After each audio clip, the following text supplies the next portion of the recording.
All right, so Racers Grand Prix just went down on Saturday in Jamaica, in Kingston. Of course, a plethora of different performances that went down, but we're only going to talk about 3 specific performances from 3 athletes on the weekend. Now, Shericka Jackson first. 100-meter dash, 10.78 seconds to get the win there. Season's best, very close to her personal best. This is actually her 8th fastest time of her entire career.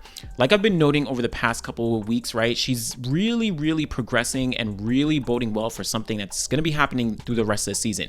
Now, not only is this the 8th fastest time of her career, but this is the fastest time that she's ever run this early in the season. We've already spoken about her running 10.82, 10.88, and now this 10.78 really shows where she's going.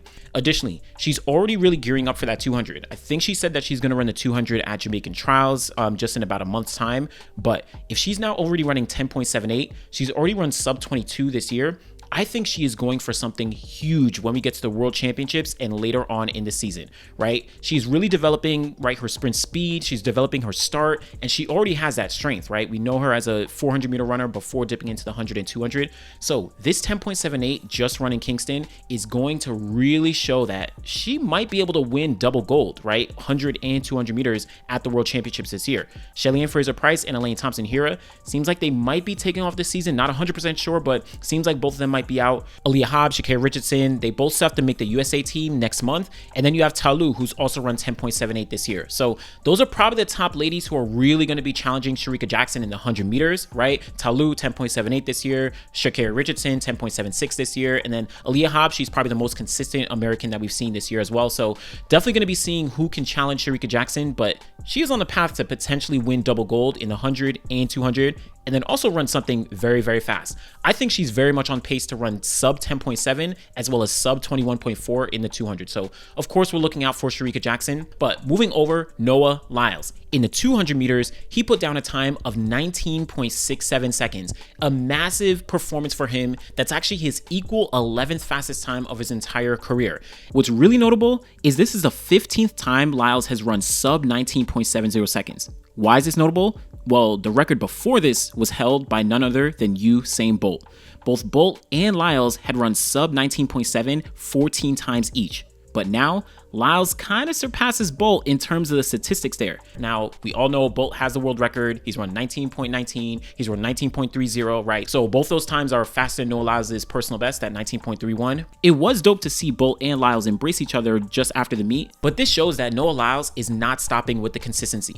Additionally, last year in 2022, around this time, he actually ran 19.61 on June 12th in New York City. So he's just about equal to where he was at last year, but last year, the World Championships were in mid-July, much earlier than they are this year, which are happening in mid to late August. So looks like Noah Lyles might be a step ahead of where he was in 2022. Of course, we know he ended off the season with a 19.31 to get that gold medal. So if this is any indication, might be able to go 19.2.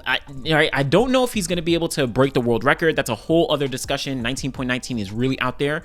But if you're looking at Johan Blake's time of 19.26, I don't know if he's going to beat it, but he might be able to get close. I think sub 19.3 is definitely in the cards for Noah Lyles, and he's really moving with this time here.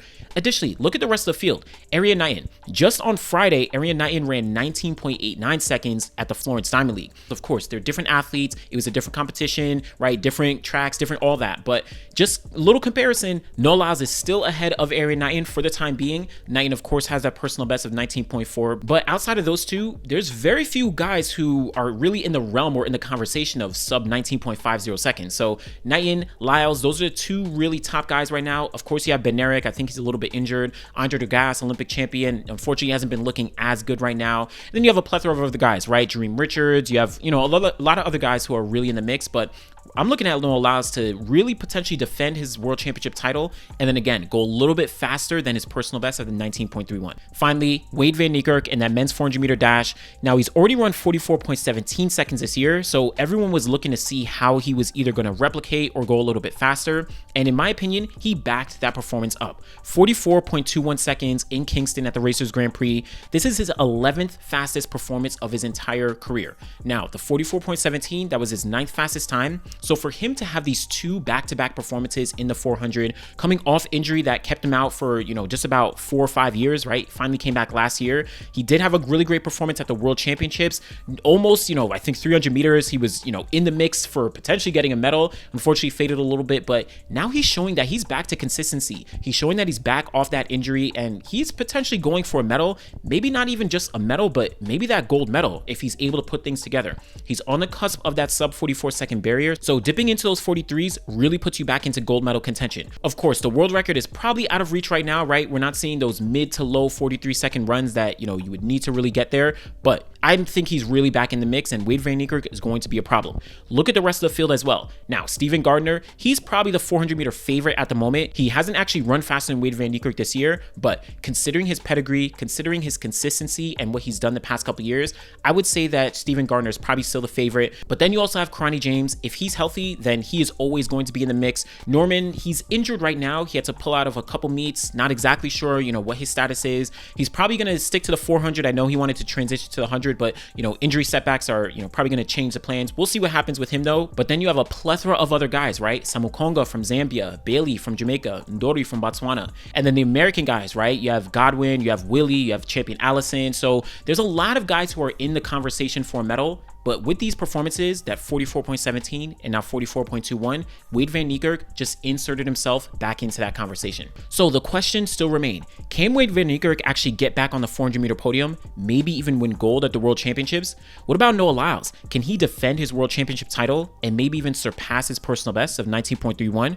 And then Shericka Jackson, can she win double gold in both the 100 and the 200 and then even improve her personal best in both of the events? Let me know what you think. Thanks for watching.